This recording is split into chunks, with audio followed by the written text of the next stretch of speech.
Olá. Tô tentando colocar aqui uma coisa que não está indo. Tudo bem, pessoal? Boa noite. Bem-vindos ao Projeto Comida e Cultura. Estamos aqui aguardando hoje o chefe de cozinha, professor Eduardo Duó. Muito bem-vindos todos.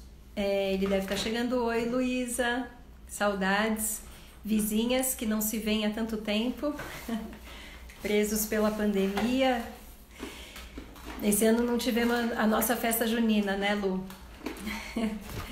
Bom, eu vou começar aqui contando um pouquinho sobre o nosso entrevistado, que é o Eduardo Duó.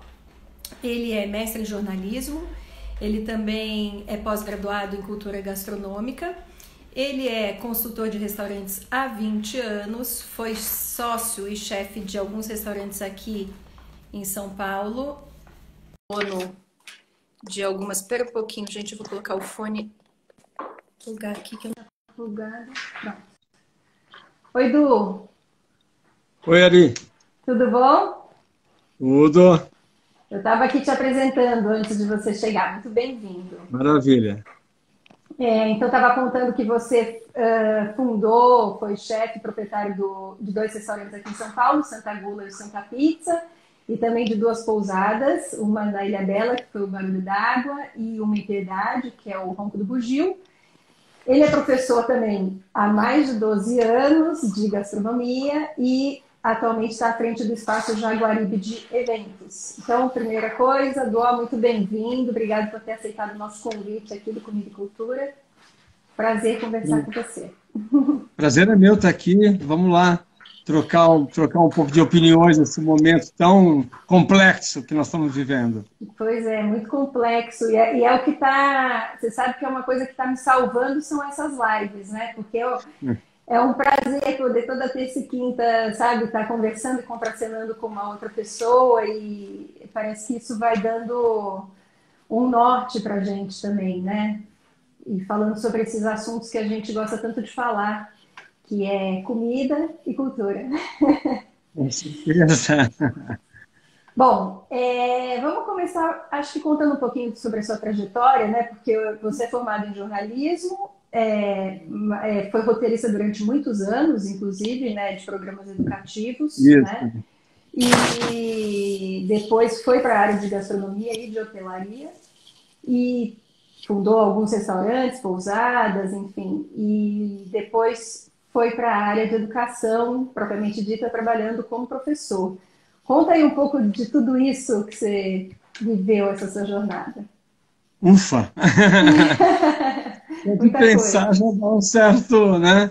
Na verdade, assim, foi muito interessante que eu terminei meu mestrado ano passado e eu tive que fazer dentro do processo do projeto do mestrado, né, fazer uma trajetória enfim, do meu caminho profissional para explicar como é que eu cheguei até lá, né? Eu nunca tinha pensado assim, parado para pensar nisso, né? E é interessante que eu achava, eu sempre, de uns tempos para cá, de alguns anos para cá, né? Eu tinha um pouco a sensação de que eu tinha uma trajetória profissional errática, vamos dizer assim, né? Que eu tinha atirado para muitos lados. Bom, nesse ponto a gente é um pouco parecido, né, Ari? Porque Pois é, nós temos bastante. trajetórias bem semelhantes, né? Então, em determinados momentos, né, me parecia que eu tinha uma trajetória meio quase que esquizofrênica mesmo, né? Assim, pô, quem sou eu? Uma coisa quase que existencial, vamos dizer assim, né? Uhum. E engraçado que no mestrado, né, quando eu consegui fazer um projeto de dissertação, onde eu misturava comunicação, que é meu primeiro, minha primeira formação, meu primeiro trabalho, com gastronomia, né, e com educação, tudo amalgamado num projeto só que foi a Angu e que virou um projeto de mestrado, né? Aí eu vi que talvez a minha trajetória não tivesse sido tão errática assim, né? Que lá no fundo tinha alguma coisa se articulando e dando um sentido para tudo que aconteceu na minha vida, né? Foi muito, olha, assim, eu optei mesmo por fazer jornalismo, né? Que Te confesso que foi mais um passaporte para sair de casa e vir para São Paulo, que morava em Araraquara, né? E quando a gente é garoto é isso mesmo. E aí as coisas foram se desdobrando, né? A gastronomia mesmo, eu costumo brincar que eu falo que eu fui abduzido pela gastronomia, né? Eu sempre gostei de cozinhar e meu companheiro Fuad, que você conhece bem, né? Um dia ele chega em casa e fala, arrumei 2 sócios para a gente abrir um restaurante, né? E foi assim que a gente abriu Santa Gula, que foi um E foi mega aquele sucesso, sucesso em São Paulo, pois foi é. uma explosão, né? A gente estava na Vila Madalena, isso foi em dezembro de 98, mas o restaurante aconteceu mesmo em 99, faz tempo, hein, Ari? Né? Pois é. E a gente não tinha a menor noção, né? Eu cozinhava, sempre gostei de cozinhar, cozinhava para os amigos, tal, mas até aí de você ter uma dinâmica doméstica e passar para uma escala comercial é um salto bem maluco, né? E aí, como a Com coisa certeza. aconteceu, na época que a gente abriu o primeiro restaurante, que foi Santa Gula, eu era roteirista do Telecurso 2000, né? Então, eu participei, nós participamos, né, ali, você também, eu participei da equipe de criação do Telecurso 2000, a gente ajudou a pensar tudo aquilo, como misturar comunicação com educação, tal. Eu estava nesse momento da minha trajetória profissional, né? E aí, com a estava bem, estava legal, estava, enfim, ganhando bem, né, tal. Mas aí, com a explosão que foi o Santa Gula, né? Como é que você age diante de um projeto que você criou sem muitas pretensões, levando a geladeira de casa, levando o micro-ondas de casa, né? Porque não tinha dinheiro para fazer tudo aquilo, e de repente vira uma mega explosão num lugar como São Paulo, né? Que não é Num fácil. bairro como a Vila Madalena, que se tornou o que se tornou. E na época a Vila Madalena ainda não, a Vila Madalena era um reduto hippie, né? CRUSP. Hoje é um reduto hipster. Na época era um Exatamente. E, reduto. e o Santa Gula ajudou isso acontecer, né, inclusive. É verdade. E a gente não tinha a menor noção de nada disso, né? E a gente estava no lugar certo, na hora certa, com a proposta certa, né? E por isso que eu falo que eu fui abduzido, né? Porque aí como é que... Porque a minha doce ilusão e ingenuidade era ter acreditado que eu ia poder tocar um restaurante, tocar a cozinha de um restaurante e continuar escrevendo roteiro para televisão, né? Eu, Impossível. Não, eu não já fiz uma existe. Só coisa se o ou tempo outra, tivesse 48 horas, né? O dia. olha, mesmo assim, Provavelmente não, né? não. Então, quer dizer, foi mais ou menos assim. Daí uma coisa foi levando a outra, né? Com o sucesso do restaurante, obviamente, para começar a prestar consultorias foi um passo, né? Porque as pessoas querem. Na verdade, a gente não tem bola de cristal, né, Ari? Se eu tivesse a fórmula do sucesso, eu estaria rico, né? Óbvio, você entendeu? Eu teria aberto vários outros Santa Gulas, né? Mas não é assim. Eu tive outros empreendimentos e nem todos foram, nenhum foi tão bem sucedido como Santa Gula, né? E alguns nem chegaram a ser bem sucedidos, né? Mas de qualquer forma é óbvio que as pessoas você vira um atrativo, né? Para quem quer entrar no ramo e quer entender um pouco daquilo e pelo sim, pelo não, obviamente a gente acaba entendendo pela própria estrutura, né? Você é uma engrenagem daquilo tudo. Então, aí as pousadas também, tanto o barulho d'água como o ronco do bugio, né? Que também tem a ver com o ramo de hospitalidade, de gastronomia, né? Foram um desdobramento dessa primeira aventura que foi o Santa Gula e a educação, a mesma coisa, né? Chegou um certo momento, eu senti necessidade de ter uma interação mais intelectual com a gastronomia, procurar entender mais os processos, procurar entender a gastronomia como cultura, que é exatamente o que vocês fazem, né? Como que a gastronomia ela se relaciona com a vida da gente, enfim, com a religião, com os costumes, com as modas, e aí vai. Aí fui fazer uma pós-graduação, a partir daí surgiu um convite para dar aula, na época na FMU, né? E eu nunca tinha dado aula nenhuma, já tinha dado palestras, isso, aquilo, tal. E aquelas loucuras de hoje, né? Eu fiz uma reunião um dia, dali 5 dias eu estava numa sala de aula, né? Então, cara, na verdade, na minha trajetória profissional, eu comecei do zero e tive que reaprender tudo várias vezes, né? E correndo atrás o tempo todo. E estamos aqui hoje, né?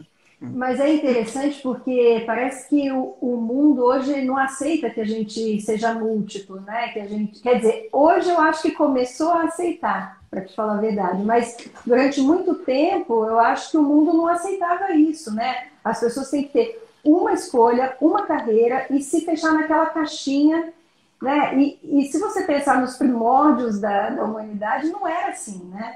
Os Uhum. caras eram muito doidos, na verdade, né? Galileu, os grandes caras, né? Leonardo da Sim, Vinci e tal, eles pensavam em várias instâncias, porque é isso, o mundo é muito complexo, não dá pra gente querer simplesmente, bom, então eu vou ser jornalista e acabou esse ponto final. Não, então eu vou ser cozinheiro, acabou esse... Não é assim, né? Tudo bem, existem algumas ciências que exigem um pouco mais de estudo, que talvez você tenha que se sim. aprofundar mais, a medicina ou a advocacia, sei lá. Todas você, na verdade, precisa se dedicar, né? Mas esse olhar múltiplo é muito mais interessante, né? Na Eu verdade, acho. Ari, quando a gente começou a nossa conversa, né, que eu falei que durante muito tempo eu tinha uma sensação estranha de que a minha trajetória era uma trajetória errática, era uma trajetória esquizofrênica, que ela era composta de vários fios desencapados, enfim, tudo isso. Por que isso? Justamente por esse pensamento que você está colocando agora. A gente vem de uma geração onde você tinha que se especializar numa coisa e fim de papo. Uma pessoa que tinha algumas outras habilidades e não só uma, ela não era bem vista pelo mercado. E é muito interessante observar como isso hoje em dia mudou completamente.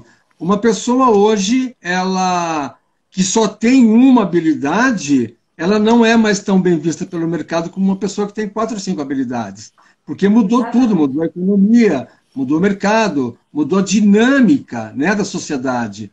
Então, hoje você tem que rebolar por várias situações, né? E no fundo mesmo, o que vale é a sua capacidade de estar se reinventando. Reinvenção é uma palavra até meio batida hoje em dia, mas enfim, ela vale completamente, né? É você estar se adaptando, né? E estar entendendo como é que os movimentos acontecem e de que forma você consegue colocar a sua habilidade naquilo, porque uma pessoa que tem uma habilidade para criação, claro que ela pode ser criativa num determinado, para fazer roteiro, por exemplo, ou para fazer comida, né? Mas quem é criativo, né? Ele consegue desenrolar, vamos dizer assim, sambar em vários bailes, né? Porque Exato. ele vai ligar aquela chave e vai se adaptar àquela situação. E eu acho que o advento da internet foi uma coisa que propiciou, né, toda essa mudança. Certamente, né, a gente agora, né, você tem muito mais informação vinda de vários jeitos, né, e de várias óticas diferentes. Então, isso possibilita a gente também entrar nesse campo. Eu queria que você contasse um pouco sobre essa experiência da revista que vocês fizeram na FMU, a Angu, que eu acho que vai de encontro com essa ideia da multidisciplinaridade. Ixi, não veio a palavra. Disciplinaridade. Disciplinaridade, obrigada.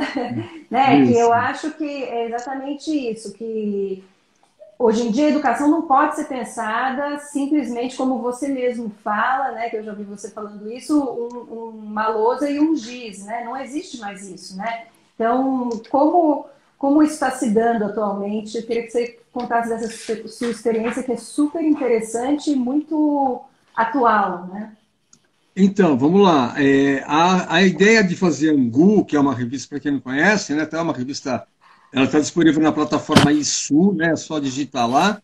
É uma revista digital, Angu, né? Então a ideia é ser uma Angu mesmo, é ser uma mistura de várias coisas. E ela sempre teve como foco avançar temas e conteúdos que não necessariamente estavam vinculados ao currículo, né? À grade curricular, né? Então ela tinha isso, e ela tinha por trás, talvez mais importante ainda do que esse objetivo, era a gente tentar desenvolver um produto digital que, de uma certa forma, tocasse, emocionasse os estudantes, a molecada, né, nossos alunos. Né? O grande desafio, eu sou muito inquieto, né? Assim, eu sou muito insatisfeito, o que é bom, porque isso me coloca em movimento, né? Então, nós educadores, né, que mexemos com a educação em vários níveis, tá? Eu estou falando aí, não importa o curso, não importa a faixa etária, a classe social, nada, só vai complicar um pouco mais aqui e ali e tal, mas a situação é a mesma, porque a gente está dentro de uma sociedade que é uma só, né?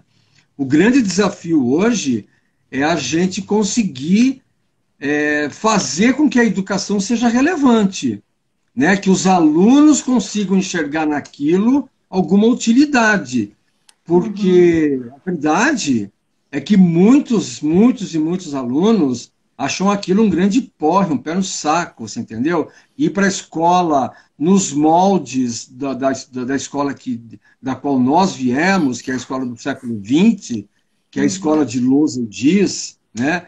Essa escola não faz o menor sentido hoje. Ela não diz mais nada para os estudantes, e não só para os jovens, ela não diz mais nada para ninguém, porque nós também, que não estamos mais em idade escolar, nós também estamos nesse mundo tecnológico bombardeado de mil influências, interferências e atrativos, né? Então, quer dizer, se a gente não conseguir dialogar com esse mundo, principalmente com a tecnologia, a gente vai ficar para trás. Eu acho que hoje essa é a questão central da pedagogia, da educação, né? É como entender a cabeça, né, das pessoas, e aí entra nessa história que a gente estava, na verdade os assuntos são vários, mas é uma coisa só, né? Quando a gente fala que as habilidades hoje têm que ser múltiplas, né? A educação também tem que entrar nessa vibe, entendeu? E se fala muito hoje, o seu trabalho tem muito a ver com isso, né? E se fala muito em educação por projetos, por exemplo, né? Então a gente vai desenvolver um projeto, sei lá, um cardápio, tá? E a partir do desenvolvimento desse cardápio a gente vai estudar matemática, história, gramática, e aí vai, né? Então a revista surgiu dessa necessidade, né, de tentar fazer acordar. Eu sei que tem muitos professores, a maioria é bastante dedicado tal, mas como em toda profissão, né, tem professores que, por exemplo, não se incomodam de ir lá simplesmente dar sua aula e assista, quem quiser assistir, assiste, quem não quiser não assiste, né, e vão embora. Eu já não consigo... Acomodados, vamos dizer essa palavra, né? Então, que tem toda a profissão, e eu, pelo amor de Deus, não estou falando em especial dos professores, não quero comprar briga com os meus colegas. Tem jornalista acomodado, tem cozinheiro acomodado, né? Não é o meu caso, né? Eu para mim, no começo, quando eu comecei a dar aula, que eu tive que aprender, né, a como seduzir, como atrair e tal, é muito frustrante você estar falando para 40 pessoas e 35 tá olhando para o teto, né? Procurando teia de aranha, você entendeu? Não está presente ali, né? É muito chato. Desafio, né? É um desafio. Como acordar, como acender, né? Aí a gente começa a namorar com a neurociência, com várias outras, com a filosofia, com várias outras referências e suportes, para fazer com a psicologia, com tudo, né? Você tem que entender hoje de games, de entretenimento, de uma série de coisas. Quem que falou que o conhecimento tem que ser uma coisa chata, pesada, enfadonha, né? Não tem. E nesse ponto ajudou bastante também, apesar de ser completamente diferente, mas conceitualmente ter uma similaridade, que foi a minha experiência, a nossa experiência, que nós trabalhamos juntos nesse projeto, do Telecurso 2000, né? Quando a gente quando a gente, o processo ali era se apropriar de uma mídia, que era a televisão, para fazer educação, né? E não era dar uma aula na televisão, era fazer um programa de televisão onde fosse possível ter aula, né? Então foi mais ou menos com esse pensamento, né, que surgiu o Angu, meio que assim, de uma forma conversando, né? A gente tem vários colegas, professores também, que são bastante preocupados e perturbados com essa situação toda, porque a gente está educando, né, Ari? E em muitos momentos a gente parava para pensar que, poxa, que diabo de educação a gente está dando, né? Às vezes é muito triste você saber que um aluno fez 1 ano de curso com você e ele não sabe o básico. Mas dentro do critério, dos critérios de avaliação, de notas tal, ele passa de ano, né? Pois é. Então, é frustrante Essa era isso, né? é claro, totalmente. É uma das perguntas que eu ia te fazer. Se você acha que os estudantes que saem da faculdade de gastronomia saem aptos para o mercado de trabalho ou não, né? E aí, já embalando numa outra pergunta, eu queria saber os resultados da Angu também, né? Isso surtiu efeito? Realmente os estudantes se engajaram mais? Você sentiu que funcionou, né? Essa nova possibilidade aí, multidisciplinar? Então, me dói dizer isso, mas não, né? Não, né? Não, para Era uma ambas as perguntas, os alunos não saem bem formados. Ambas as perguntas. Hoje, a educação, vamos falar primeiro, então, se a pessoa sai formada ou não, depois a gente fala do projeto da experiência Angu, né? Hoje, a educação, ela não tem mais espaço para uma educação totalmente mastigadinha, decoreba, como foi no nosso tempo, você entendeu? Que você decorava os afluentes do lado dos rios do lado esquerdo do Amazonas e do lado direito do Papapá. Era isso que era a educação antes, né? Hoje em dia, não. Hoje em dia você tem que saber como é que está a situação da mineração nos rios e o que isso está comprometendo o meio ambiente, que compromete a chuva. É mais complexo o negócio. E você não consegue passar tudo isso em sala de aula, né? Isso quase um mantra meu, que eu insisto para os meus alunos o tempo todo, que só as aulas e só aquele conteúdo que está disponibilizado ali, seja de apostila, de livros, de exercícios, de atividades práticas, enfim, cada curso tem sua dinâmica, só aquilo não adianta. Talvez aquilo seja 50%, se muito, 40% talvez, né, do que vai ser a formação mesmo efetiva de um aluno. Como você mesmo disse, hoje a gente tem o nosso grande guru Google, né? Tal, mas não adianta nada ter um guru que você não acessa ou que você só acessa bobagem, né? Ou que você só brinca ali. Nada contra brincar, nada contra o entretenimento, contra a futilidade. Bora, é uma delícia. Se você não souber as fontes, né? Isso pode ser muito perigoso também. Exatamente. Então, quer dizer, a educação hoje, de uma certa forma, ela já é formatada, falta desenvolver uma série de fatores ainda, né? Mas ela já está formatada contando com a sua colaboração, com o estudante proativo, né? Que é uma novidade também. O que é o proativo, né? O que é a gente, quando tem uma empresa, um restaurante e tal, a gente quer funcionários proativos, né? O que é isso? É um funcionário que não fica esperando só você dar ordem, né? É um cara que você acabou de lavar uma pilha de louça, e ele tinha que lavar a pilha de louça, aí ele pega e vai sentar no banquinho porque não tem mais nada o que fazer. Não, tem sempre coisas para fazer, né? Então, qual é a educação nesse novo formato que nós ainda estamos desenhando, tá? Que ele ainda não está pronto, exige-se também a participação de um aluno proativo, de um aluno que não sossega em ficar na aula, né? Que não sossega só com o conteúdo da aula. Então, a gente trabalha, é triste esse dado, tá? Mas em torno de 10 a 15% dos alunos, isso não é só em gastronomia, não, em vários outros cursos, que realmente vão, de fato, abraçar a profissão. Não que eles não vão virar cozinheiros ou não vão virar profissionais da área. Isso é uma coisa, né? Mas eles podem ficar só apertando o parafuso, vamos dizer assim, numa linha de produção, né? Eles não podem fazer a diferença. Fala. Mas eu fico pensando no que você está falando e pensando que, na realidade, esse tipo de educação é muito mais interessante, né? Porque obriga, de certa forma, esse estudante a participar, e eu acho que o mundo está indo nesse sentido, espero que esteja indo mesmo, porque é o meu otimismo que não sai do meu corpo, por mais que a situação esteja terrível e negra, Senão a gente sucumbe, né? Senão a gente sucumbe. Então, essa questão colaborativa que a internet propõe também, né, ela tem que ser abraçada pela educação e tem que ser abraçada por todos os setores da sociedade, né?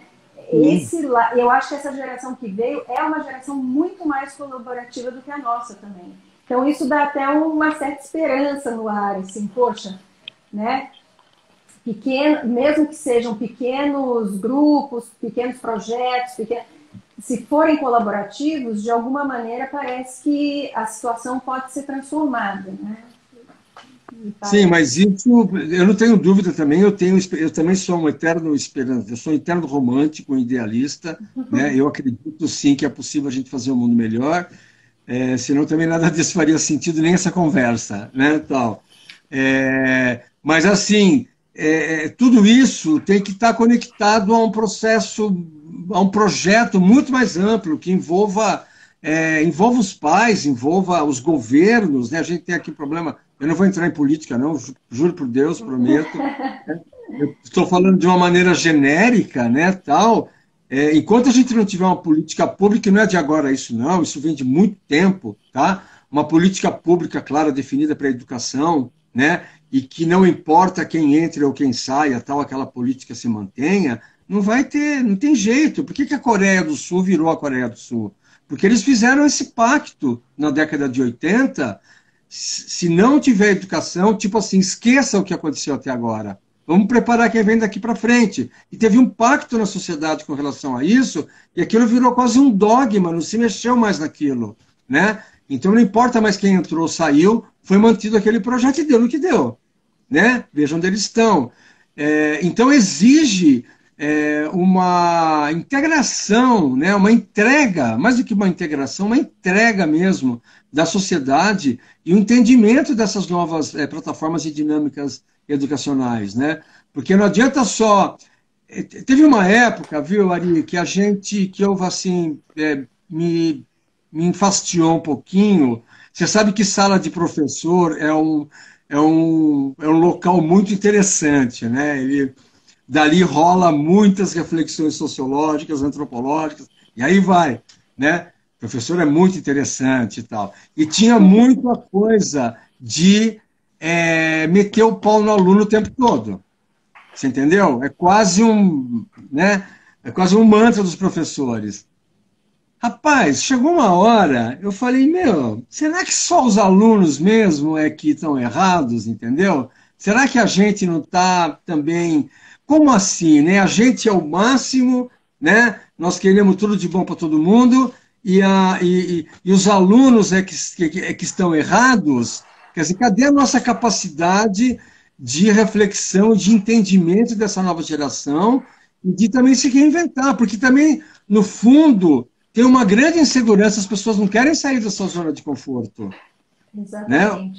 O professor não quer abandonar, é muito mais fácil você fatiar a educação, né, em matemática, em gramática, isso, aquilo, tal, não sei o quê, do que propor para os alunos desenvolverem um projeto, sei lá, um drone, uma horta, ou o que quer que seja, né, um sistema de irrigação, não importa, estou dando exemplos aleatórios, né, e esse projeto integrado, pode ser um robô, qualquer coisa, vai envolver vários conhecimentos, e os professores vão ter que ir atuando a revelia conforme a demanda das necessidades que forem surgindo, né?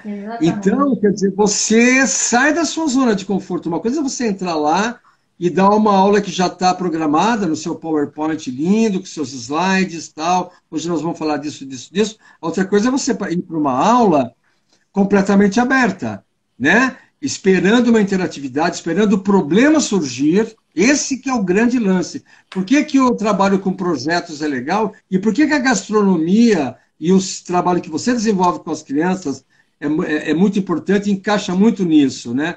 Porque os problemas vão surgindo. A gente nunca sabe o que vai acontecer numa cozinha, né? Por mais que você roteirize tudo, sempre vai dar algum problema. E você sempre vai ter que tirar alguma carta da manga para resolver aquilo, né? E é isso que é legal. É isso que vai fazer a pessoa ficar mais ligada no processo da educação. Quer dizer que, então, se eu estudar, né, se eu começar a entender essa gama de conteúdos, isso vai me ajudar a eu resolver esse problema, né? Olha a diferença do que você aprendeu um monte de coisa sem ter a mínima ideia onde vai aplicar aquilo, né? Então tem essa... Fala. Não, eu estava aqui vendo os comentários do pessoal que está aqui com a gente, né? Muita gente falando que a educação está assim desde 1930, que o Brasil não muda, que não há interesse do governo, apesar de a gente não querer falar sobre política, mas já estamos falando disso e acho que é importante até falar, assim, né? Realmente não há interesse, mas existe, eu cada vez mais eu tenho feito essas conversas aqui, essas lives com muita gente, então eu fico vendo que é muito interessante ter essa ideia de que também, como você falou, precisa ter um movimento grande, né? Precisa que a sociedade civil se envolva de fato, como aconteceu, e o governo mude, né? Se transforme, faça políticas públicas nesse sentido, como na Coreia do Sul e tal. Só que a gente tem que entender que é muito importante a gente mirar nos exemplos da natureza e perceber que pequenos núcleos fazendo grandes coisas têm esse poder transformador que vai, de alguma forma, entendeu? Empurrando e fazendo que entre uma coisa do inconsciente coletivo para esse tipo de transformação acontecer. Então, eu acho que a gente não... É um pouco romântico, como você falou, eu e você somos românticos, mas, ao mesmo tempo... Esse romantismo e essa gana de vontade, né, que as coisas mudem, elas movem montanhas, entendeu? Eu acho que existe um movimento mundial, principalmente nesse momento da pandemia, onde várias questões estão vindo à tona fortemente, e que é importante a gente dar luz a isso e que a gente não desacredite, né? Que a gente não fale, bom, mas é assim há tanto tempo, não vai mudar nada. Não adianta também a gente se colocar nesse lugar de vítima e achar que nada vai acontecer. Então, claro, né, eu acho que as pessoas têm o mesmo raciocínio que eu dei o exemplo da sala dos professores, né? De ficar simplesmente reclamando dos alunos, da postura deles, e não mover nada para mudar aquilo, a gente pode amplificar esse exemplo para a sociedade de uma forma geral. Ok, desde 1930, alguém comentou que está assim muito antes disso, você entendeu? E por que não muda? Não muda porque ninguém faz nada, ninguém é assim. Quem está lá em cima, né, a gente não tem interesse mesmo. Não tem como falar de política, mas não vamos falar de partido e nem de ideologia, não é isso que nós estamos falando, entendeu? Quem está lá em cima porque nós colocamos lá em cima, né? E a gente tem que continuar pressionando. É essa a questão. Todo mundo se acomoda. Tá ruim, mas tá bom. Do mesmo jeito que o professor reclama do aluno, mas tá ruim, mas tá bom. Porque ele está ganhando o salário dele, ele tem a estabilidade dele. Você entendeu? As pessoas reclamam da educação, que nada é feito, a sociedade e tal. Tá ruim, mas tá bom. Meu filho vai lá, fica não sei quantas horas por dia, não sei o que e tal. É um problema isso, porque é o seguinte, né? Eu brincava muito lá com os professores e até com os meus alunos mesmo, né? Qual que é o barato, então? Qual que é a jogada? Eu finjo que eu ensino e você finge que aprende e a gente vai para frente, é isso? Né? De uma certa forma é isso que a gente está vendo. Eu acho que não é isso que a gente quer, que a gente precisa. Né? A gente tem que mudar esse estado. É fácil? Não é fácil, nada é fácil. Nada é fácil, não é fácil você mudar uma coisa que já está quase que impregnada na cultura brasileira, né?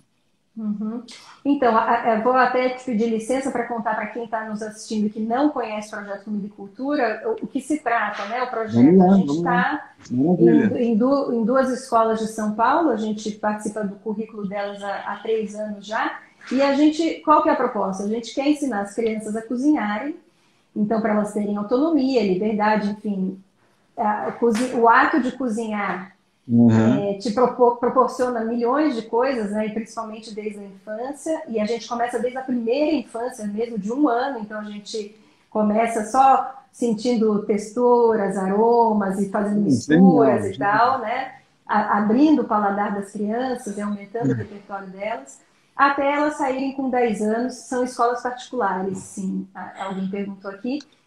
Infelizmente, ainda só em escolas particulares. Mas se vocês derem força para a gente, como a gente estava falando, né, o poder da sociedade civil, a nossa intenção é que a gente entre em escolas tanto particulares quanto públicas, né? Não só de São Paulo, mas do Brasil inteiro, porque a gente criou uma metodologia muito interessante, modéstia à parte, onde a gente ensina a criança a cozinhar, mas não simplesmente a cozinhar. A gente propõe entender o alimento de forma integral, né? A gente entende aonde o alimento foi plantado, qual bioma que ele estava, se é um alimento aqui do Brasil, que a gente trabalha bastante com ingredientes do Brasil.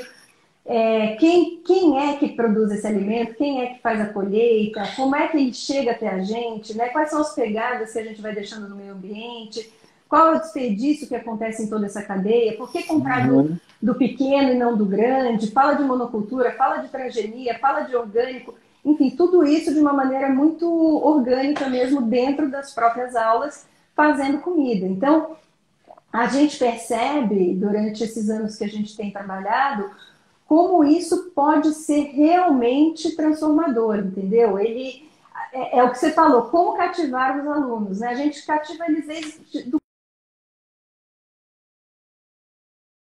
para eles, como tudo está interligado, né? Todas essas questões ambientais que a gente está vivendo hoje estão todas interligadas com o que a gente come. E o que a gente come, a gente faz isso 3 vezes por dia. Então, comer é um ato político, né? As nossas escolhas são políticas.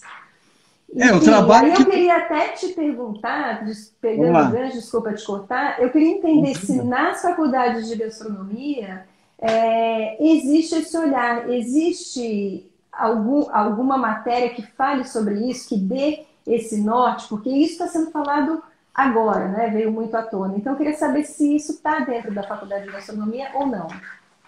Tá sim, mas você sabe que eu sou fã do projeto que vocês desenvolvem. Eu acho que isso aí se tem uma educação que a gente pode se inspirar, é a que vocês fazem, né? Que é uma educação completa, né? Que ela envolve e a alimentação, né? Vou falar mais de alimentação até do que de gastronomia. Ela, por essa natureza multidisciplinar dela, né? Então, quando a gente fala em alimentação, a gente fala de uma série de coisas. Eu tive aluno, por exemplo, que quando a gente foi fazer ficha técnica, para quem não conhece, ficha técnica é uma receita com todos os custos, é o terror de qualquer cozinheiro, mas sem isso não dá para ganhar dinheiro, né? Tal. Então, onde você aponta desvios no descascar de alimentos, na cocção, tal, como é que você pega uma receita e multiplica ela para várias pessoas, tal. Então eu tive alunos que, por exemplo, que nesses determinados momentos, esse especificamente, ficavam meio chocados porque eles estavam cruzando com matemática dentro de um curso de gastronomia, né? E para ver o nível, né, da interpretação das pessoas, falei, gente, não tem como fugir de nada disso, né? Esse é só um exemplo bobo. Mas a gente toca, sim, tá, na questão ambiental, na questão nutricional, em várias outras questões, só que ainda de uma forma departamentalizada, você entendeu? Nessa estrutura mais tradicional, porque eu percebo que o projeto que vocês fazem, é claro, uma escola particular, de ensino fundamental, tal, vocês têm mais tempo, tudo mais. É um orgânico, mas é um todo ali, né? Da terra, da sementinha ao lixo, né? E é essa ideia que a gente procura passar o tempo todo para quem está entrando no negócio de alimentação, né? Que o entendimento. Hoje, um verdadeiro profissional de alimentação, né? Um chefe de cozinha top de linha, não é um chefe de cozinha que apresenta um prato deslumbrante para o cliente. Ok. Isso faz parte. Ele é um excelente cozinheiro. Um chefe porreta hoje, top, é um chefe que entende o processo, né? Que ele sabe de onde veio aquele alimento, ou aquela proteína, como foi feito todo o processo, detonou... Tem uma tendência muito forte para isso, né? Forte porque é o seguinte, a gente não tem mais para onde correr, você entendeu? A realidade... A questão ambiental, que até então era vista com certa como uma coisa meio jocosa, meio de esquerdinha, disso, daquilo e tal. Gente, desculpa, nós estamos detonando o meio ambiente de uma forma avassaladora, não vamos ter muito mais tempo, né? Então, essas questões agora não é mais assim uma alternativa, tal, que é modinha. Não, elas entraram no protagonismo das discussões contemporâneas, né? Não é mais no Então, futuro, né? A gente está vivendo isso no presente, né? A gente está vivendo isso na exatamente. pele, né? Sempre teve essa ideia de ficar jogando tudo para o futuro, é muito cômodo, né? Jogar para o futuro, vai, os seus filhos ou os seus netos que resolvam, né?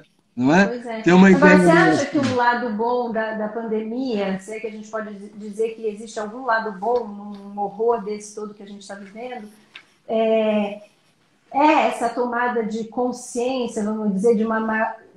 E a gente vê que não é de todo mundo, né, mas de uma maior parte da população, e como você acha que a gente pode tentar transformar hábitos assim tão arraigados, né, não só na alimentação, mas no consumo geral, né, porque o problema todo está aí, né, a gente consome Sim, muito o tempo todo, né.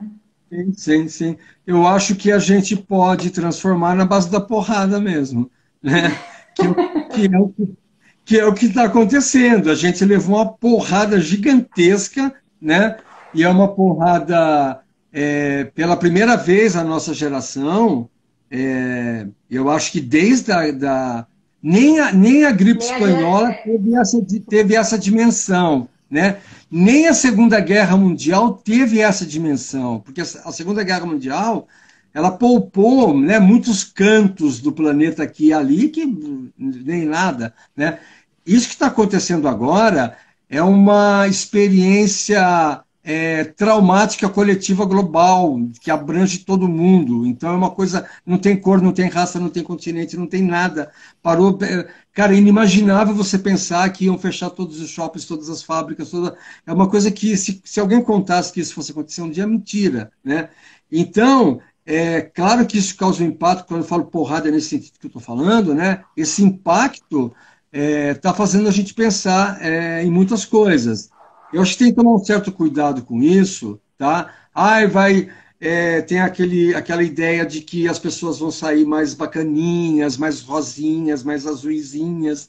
Eu não acho que não, você entendeu? Eu acho que quem é do mal vai sair pior do que entrou, tá? uhum. E quem é do bem vai sair melhor ainda, e tem pessoas que vão conseguir ter um certo equilíbrio nisso tudo, né? Eu posso falar por mim, pelos meus amigos. Fala.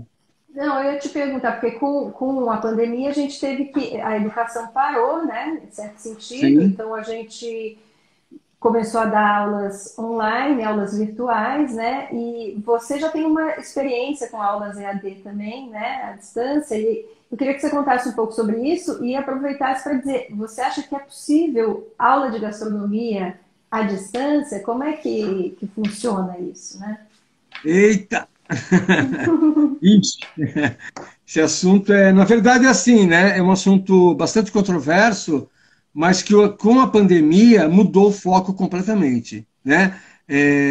Tem algumas situações, por exemplo, eu vou falar de uma maneira geral, depois entro em gastronomia, né? Educação EAD, né? Educação à distância. Sempre teve um certo pé atrás, não funciona tanto, isso, aquilo, tal. Quando se fala em educação à distância de gastronomia, então, como é possível, né, ter uma aula à distância, não ter uma aula presencial, tal, não sei o quê. Hoje, então, aí eu sou contra, eu sou a favor, tal, pá, pá, pá. A questão hoje não é ser contra ou a favor. A questão hoje é o seguinte: é assim que é e como é que nós vamos fazer para isso ficar bom. Você entendeu? Porque Exatamente. cara, ó, tudo indica, Ariela, que no segundo setor, estão falando aí que em setembro volta um pouquinho e tal. Eu não sei. Tudo indica, me parece que esse ano vai ser digital. Você Vai. entendeu? Talvez a gente faça alguns ensaios, volte para trás, não sei o que e tal, né? E então eu acho que a grande questão que se coloca hoje é o seguinte: não dá mais para discutir se é legal ou não é legal, se funciona ou não funciona. O que nós temos que discutir é como transformar a educação à distância numa educação de qualidade. Tá? Eu acho que é essa a grande questão a ser colocada hoje. Não, gente, nós somos atropelados por isso. Nesse sentido, a gente não tem escolha, né? E algumas questões se colocam, por exemplo, uma questão que está bastante perturbadora, né? Além da questão da estrutura tecnológica de muitos alunos, né? De não terem acesso à internet, da banda larga ser uma porcaria, uma família que mora num barraco, numa comunidade, 15 pessoas em 20 metros quadrados, como é que você vai? É difícil, né? É difícil. Sim, certamente. Como é que vai ter concentração? Como é que vai ter espaço? Então, tudo isso foi atropelado. Outra coisa que também a educação à distância vinha trabalhando, mas essa em específico não se pensou ainda até então em educação à distância para criança e para escola, para adolescente. A educação à distância é focada em adultos, né? Geralmente em quem estava no sistema educacional, por motivos A, B ou C, saiu, e em determinado momento voltou. Então a pessoa partiu dela, aquele tal estudante proativo que a gente já falou, é mais ou menos esse da educação à distância, né? Ele voltou. Só que agora eu tenho minha sobrinha, minha sobrinha que mora em Salvador, por exemplo, e ela contando, a Gabriela, um beijo se estiver assistindo, né? Que agora, por exemplo, quando as filhas dela vão assistir aula, que não foram preparadas para isso, não existia, ela tem que ficar do lado das meninas. Exatamente. Você entendeu? Ela tem que assistir a aula junto, porque não prende as meninas aquilo. Não adianta fazer uma videoconferência por WhatsApp. Né? Mas você sabe que isso volta àquilo que a gente estava falando? Tem alguns aspectos que eu acho bem interessantes, que eu tenho percebido até nas nossas aulas, que uma das coisas é que a gente volta àquele primeiro coisa que a gente estava falando dos multiletramentos, das multidisciplinas e desse mundo novo da internet que possibilita a gente trazer vídeos, músicas e tal nessa interação virtual com as crianças. E isso tem um lado bastante interessante que acaba prendendo eles. E na culinária, quer dizer, não é gastronomia, mas na culinária que a gente tem feito com crianças, está sendo surpreendente como os pais estão se engajando nisso e estão fazendo as aulas junto com os filhos e proporcionando momentos assim incríveis de interação entre a família e depois de confraternização com aquela comida que foi feita durante a aula online e a participação e aí pergunta. É impressionante, quer dizer, para quem tem a possibilidade, como você falou, de ter uma banda larga, de ter uma... Tem sempre que ponderar. Sim, tem sempre que ponderar tudo isso, mas tem surgido uma coisa bastante interessante daí também, né? Pela experiência do Comida e Cultura, né? Eu tô falando. Mas aí é contado uma terceira coisa aí que você ia falar. Você está fazendo essa observação, porque isso aí traz à tona um dos elementos mais fortes da gastronomia, que é a capacidade de unir pessoas, né? Que é a hospitalidade, que é a gente se unir em torno de uma... Enfim, isso é ancestral, né? A gente fazer matar um bicho qualquer, matar um javali, você entendeu? Fazer uma fogueira, espetar esse javali num pedaço de pau e ficar todo mundo de cócoras em volta da fogueira esperando aquela carne assar. É assim que nasceu a ideia de a gastronomia ser um agregador social, né? E quando você me fala isso agora com a tecnologia, para ver como que, na verdade, as coisas estão, vão e vêm e voltam o tempo todo, e a gente está se descobrindo dessa forma, né? Se reinventando, mas também voltando, né? Eu acho que é um momento que a humanidade precisa dar alguns passos atrás para poder dar passos largos para frente, né? Então, em relação a tudo que a gente está vivendo, né? Então, a gente tem que abrir o olho para isso, esse retorno a essa ancestralidade, né? A falar dos povos originários, a falar sobre essa questão racial que está vindo à tona fortemente no mundo todo. Enfim, tudo isso, de alguma maneira, está nos levando a voltar, mas com essa possibilidade da internet, da rede, que é interessantíssima, né? Que pode nos levar... sei lá para onde, se a humanidade for inteligente o suficiente, né? Não, isso aí você não tenha dúvida que, por exemplo, ainda a gente vai estudar muito a pandemia e o que aconteceu, o que ela deixou, Muito, muito, muito. Você não tenha dúvida que o uso as redes sociais nunca fizeram tanto sentido como agora, né?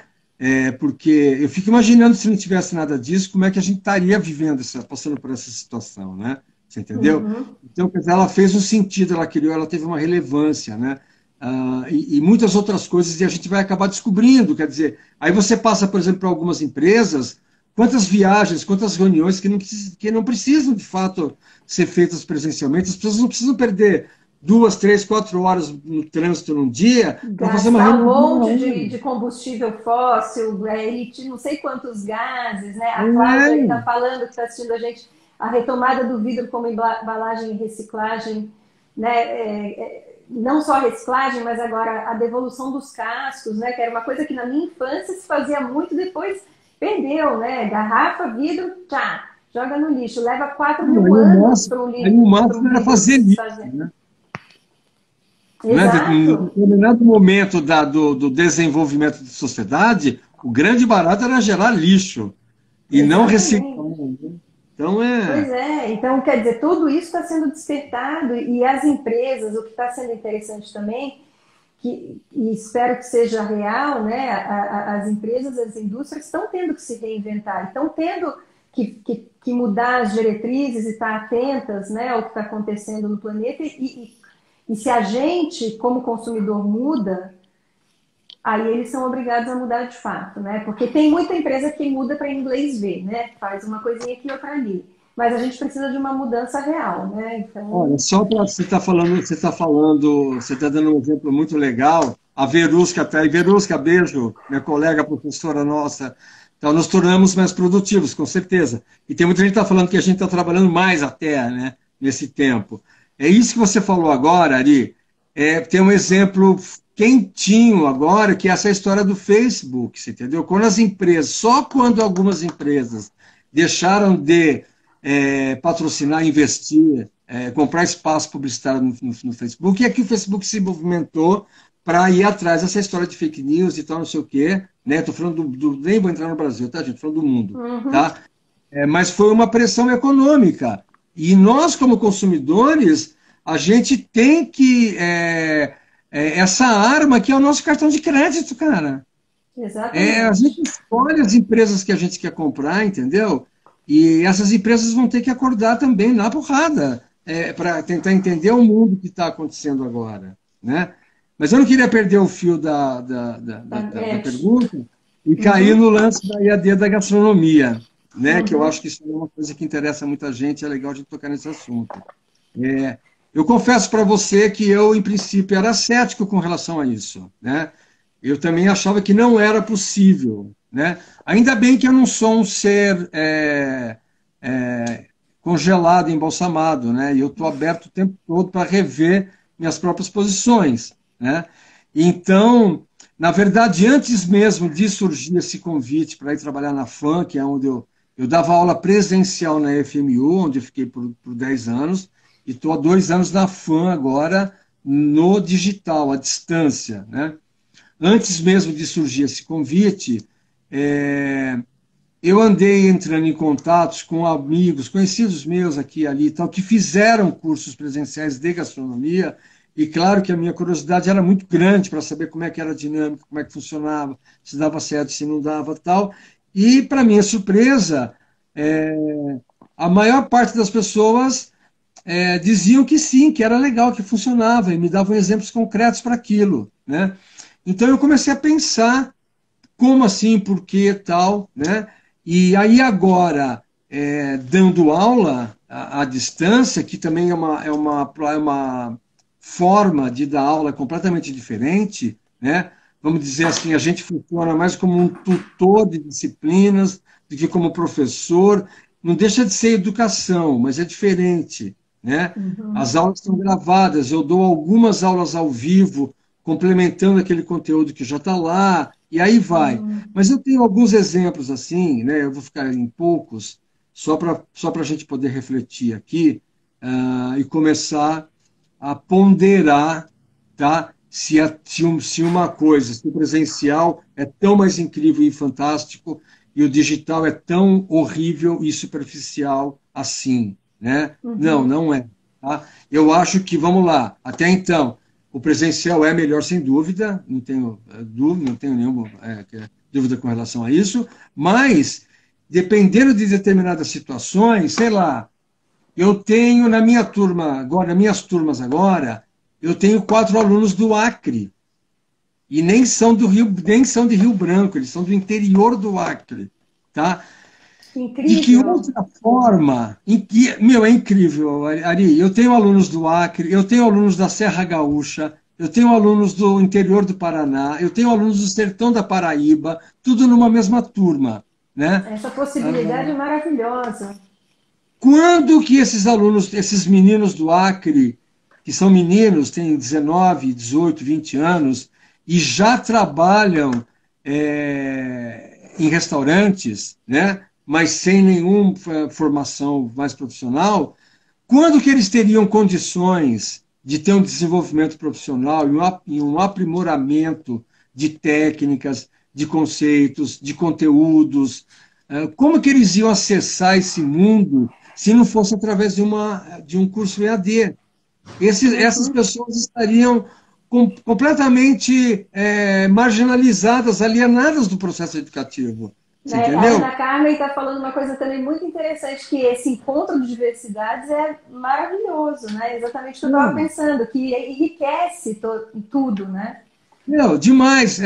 Agora, por causa da pandemia, a gente teve que negociar. Assim, uma coisa que foi interessante para mim, no meu trabalho, é que eu só deixei de dar expediente na FAM, porque a FAM tem como política uma diferenciação, os professores estarem presentes lá, o aluno tem que ver que tem um professor de carne e osso por trás daquela tecnologia toda, né? Tem cursos que optam não por fazer isso, tal, mas essa é uma opção da FAM e eu acho muito legal, né?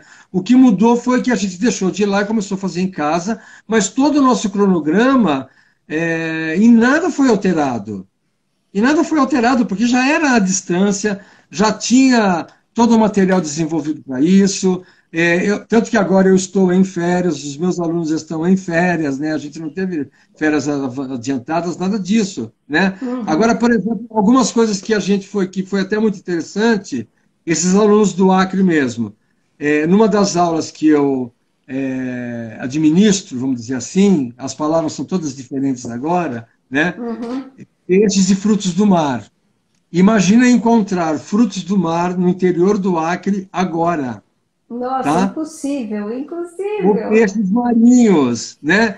Então a gente teve, porque como é que é? Tem as aulas e eles têm que ir fazer atividades que são executar algumas técnicas e algumas receitas, registram tudo aquilo através de fotos e vídeos, fazem uma narrativa toda do processo, relatam o passo a passo, como é que foi, como é que não foi e tal, mandam esse material para a gente e a gente avalia.